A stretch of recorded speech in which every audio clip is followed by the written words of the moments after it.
ECOWAS authority of heads of state is not backing down on resolving the political crisis in the Niger Republic. This and other issues will be engaging our attention on this episode of Africa Weekly. I am Charles Alpha, welcoming you to the program.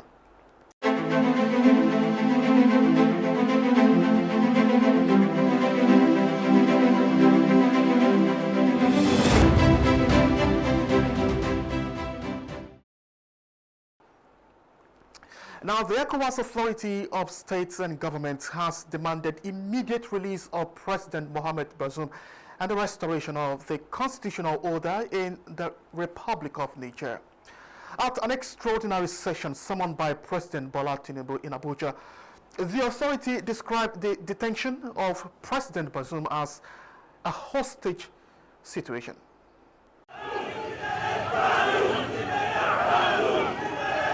Another political instability and security breach is a week-old in Niger, a situation already claiming properties in jungle justice, even as some still nurse the fear for the looming day of reckoning in the hands of their unconstitutional masters. There is a desperate situation in a sister West African nation. A desperate measure is needed, and ECOWAS heads of states and governments are the immediate friends in need. The situation is a test of resolve of ECOWAS under a new leadership of President Tinubu that has promised zero tolerance for coup d'etat in the sub-region. I want us to be strong, forceful, and resolute about the survival of Bazoum, as well as the freedom and restoration of the constitutionally elected body in the Niger Republic. But no more time for us to sign a warning signal. It's time for action, and we should walk our talks. Beyond condemnation of the unconstitutional takeover of power and detention of a democratically elected president, ECOWAS says it is ready to wield the big stick on the military junta. In the event the authorities' demands are not met within 1 week, take all measures necessary to restore constitutional order in the Republic of Niger. Such measures may include the use of force. To this effect, the chiefs of defense staff of ECOWAS are to meet immediately. In the meantime, the following measures are to be applied with immediate effect. 1. Closure of land and air borders between ECOWAS countries and Niger. 2. Institution of ECOWAS no-fly zone on all commercial flights to and from Niger. Suspension of all commercial and financial transactions between ECOWAS member states and Niger. Freeze all service transactions, including energy transactions. Freeze assets of the Republic of Niger in ECOWAS central banks. Freeze of assets of the Niger state and the state enterprises and parastatals in commercial banks. Suspension of Niger from all financial assistance and transactions with all financial institutions, particularly EBID and BOAD. The military junta has a weak ultimatum to yield to the demands of a regional bloc or face thereof. Other international agencies, including United Nations and African Union, also align with the resolve of ECOWAS.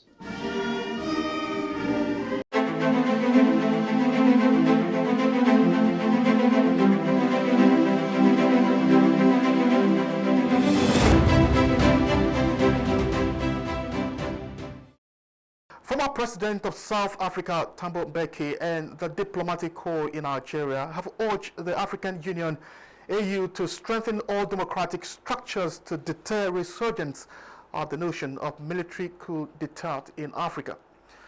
The former president made the call during the 5th lecture series of the Ministry of Foreign Affairs organized by its Association of Foreign Relations Professionals of Nigeria. The lecture, virtually joined by the former South African president, centered on the theme examining the nexus between foreign policy goals and democratic governance. Africa has clear goals which are articulated through the African Union and the regional economic community. Call upon our African leaders. Speakers unanimously agreed on resilient approaches in addressing the root causes of every conflict on the continent, hence the need for policies to deter re-emergence of the notion of military coup d'etat in Africa. That the politics and governance in their countries are inclusive and free as to promote peace and stability. We should do much, much more. Because this is the time Nigeria needs a very strong foreign policy lead, not only of ECOWAS, not only of Africa, but the world. And we have so many excellent professionals in this country that can advise the government on the way forward. We have equally presented position papers to government on the issue of resurgence of military takeover of power in our sub-region.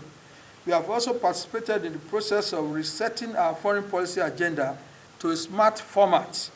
And lastly, we recently submitted a paper to ECOWAS Roundtable Conference on strategies for our participation in the regional body.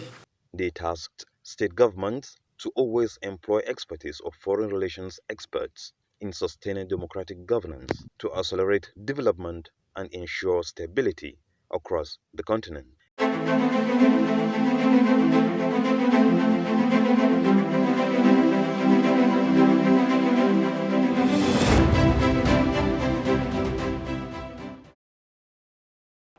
Now, the new government in Nigeria is taking steps to concretize the shape of the administration to deliver on its promises of robust economy for Africa's largest economy. Now, the first batch of nominees of cabinet members have now been released for confirmation by the country's parliament. A former presidential aspirant of the ruling party and a prominent youth development advocate, Dr. Nicholas Felix, is with us to analyze this development.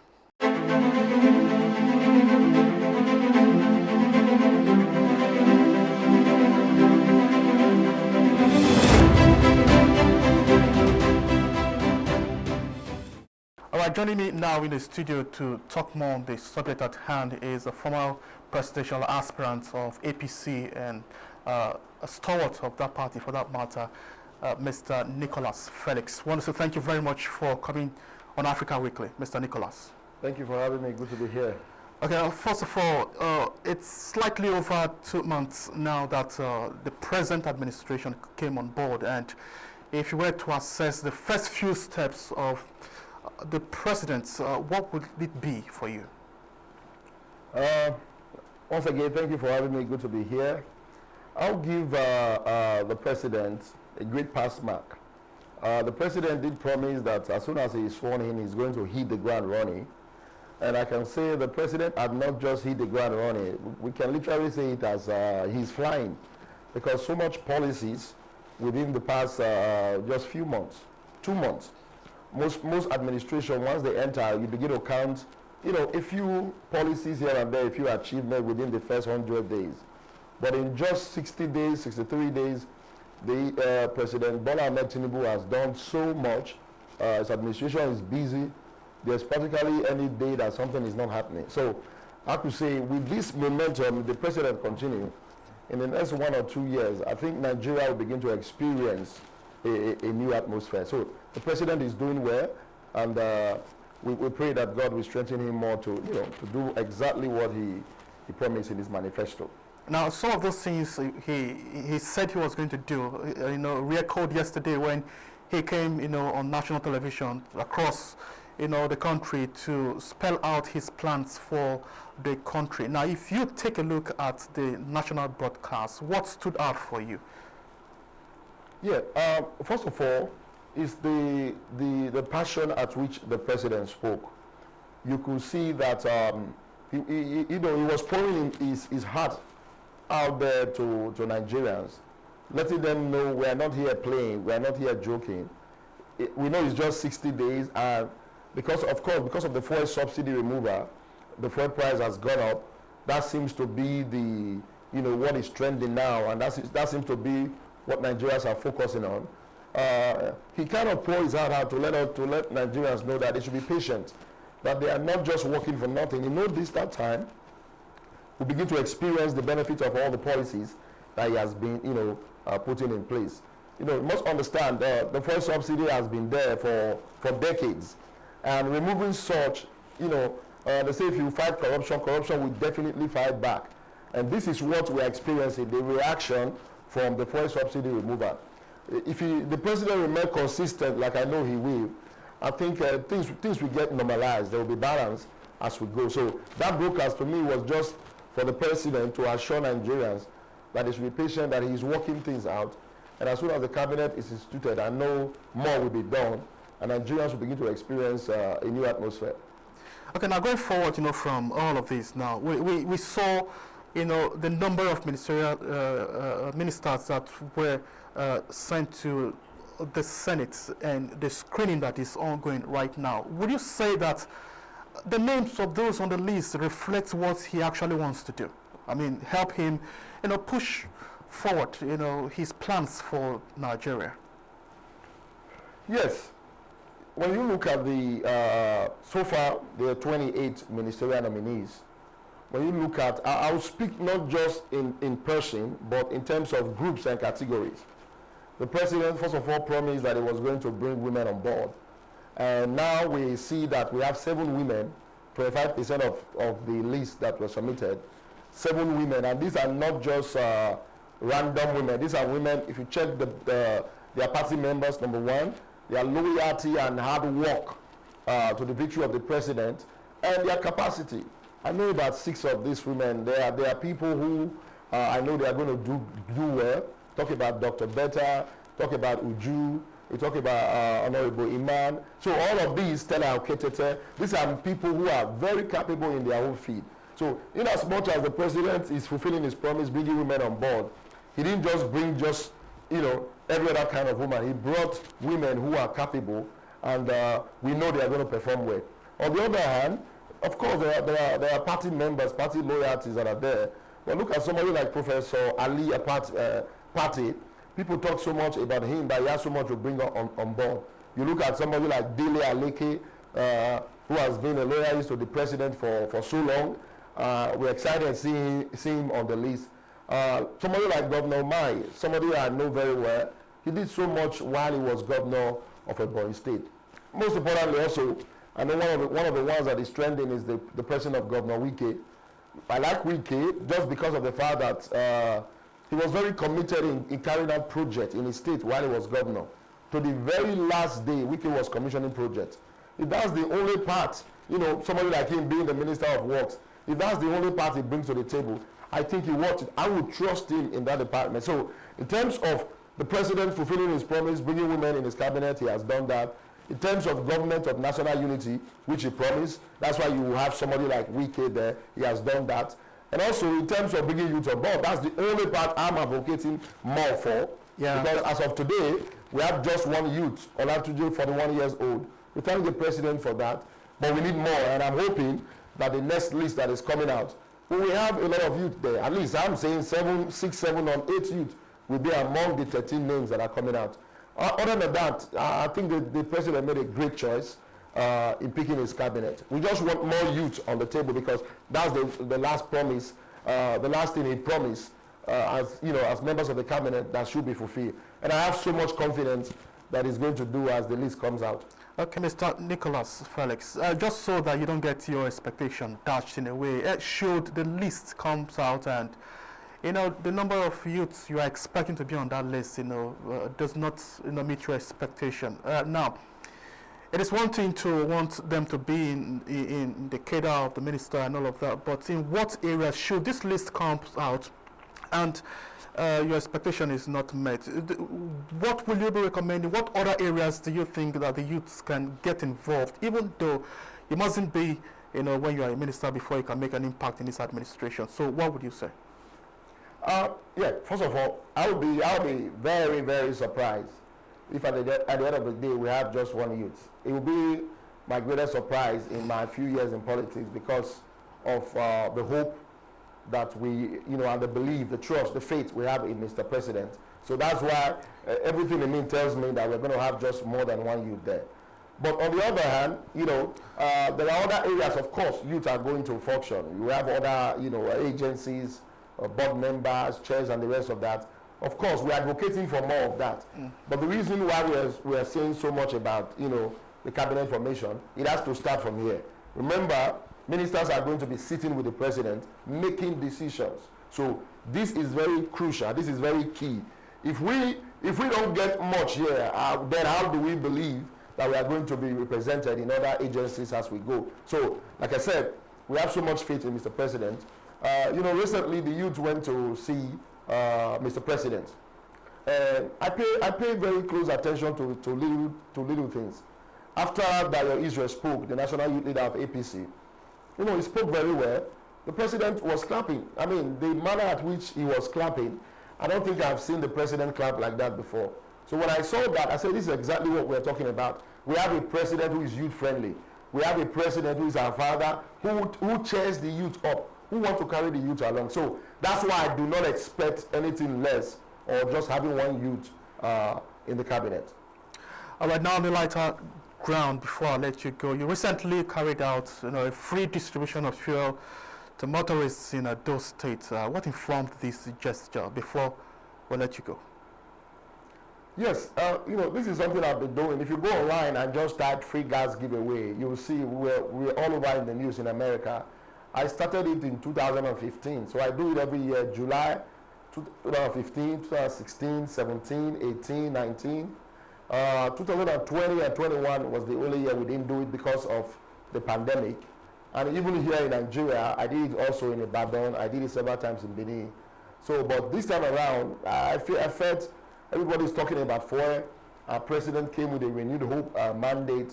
And I thought, why not go to my state, the 3 senatorial districts, to do the same, just to cause people to smile and just to let them know hope has come.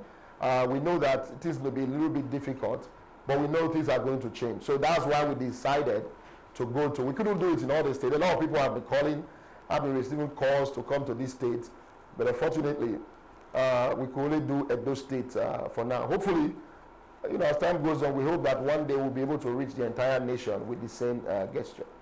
So could we say that's your palliative, to the people in this time that we are right now?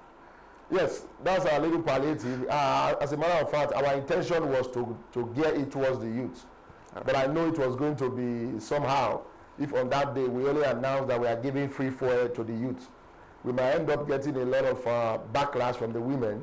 So we decided to just leave it open. But the intention, first of all, for me, because the reason why I'm here, the reason why I'm in politics, one of the reasons rather, is to get young men and young women on board in youth. And that's why every interview I go, everywhere I speak about advocating for the youth, because we suffer most. Who are those jackbarring? Who are those leaving the country in large numbers? They are the youth. So the first initial, what we wanted to do was to give just to the youth, but we felt on that day it may be difficult to control. And how do we even know those who are youth? Somebody 50 years may come and say he's a youth. We may end up having more issues in our hands. Hence why we left it open to everybody. All right. Dr. Nicholas Felix wants to say thank you very much for talking to us. Thank you for having me. Good to be here. All right. Thank you so much.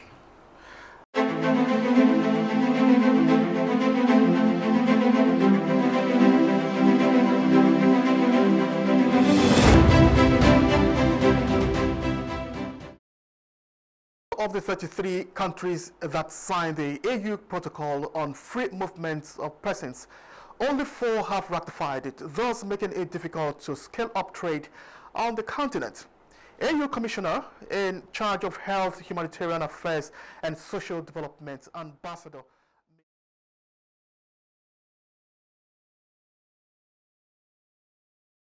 In January 2018, the African Union agreed to establish the African Continental Free Trade Area to ensure free flow of goods and services within the continent. Simultaneously, the AU adopted a protocol supporting the free movement of persons between the countries of Africa.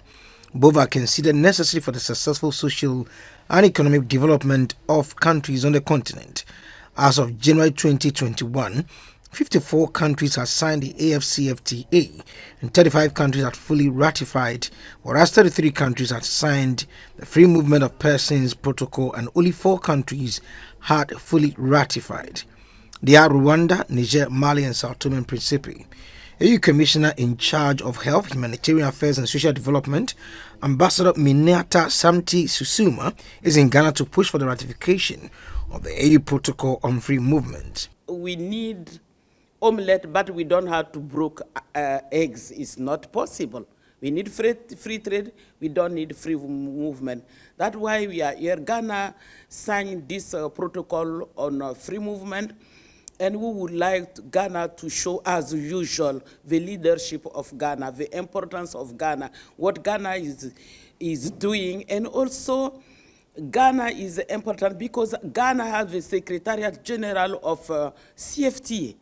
How our country, Ghana, can be a leader to ratify this protocol. She acknowledged that issues like terrorism have been cited as some of the challenges that need to be addressed before the free movement of persons can be fully implemented. Ghana is going to host African Games next year, 2024. And I'm leading this technical committee. I'm here also to say, yes, Ghana, we thank Ghana for accepting to host these games. It is very important to have our youth. Africa is a very young continent with youth, young people, and sport contribute for peace, security, and development. At the end of the deliberations in Accra, there was a consensus that Ghana will soon join the train of ratifying the protocol on free movement of persons to ensure that the Africa we want the Agenda 2063 is achieved.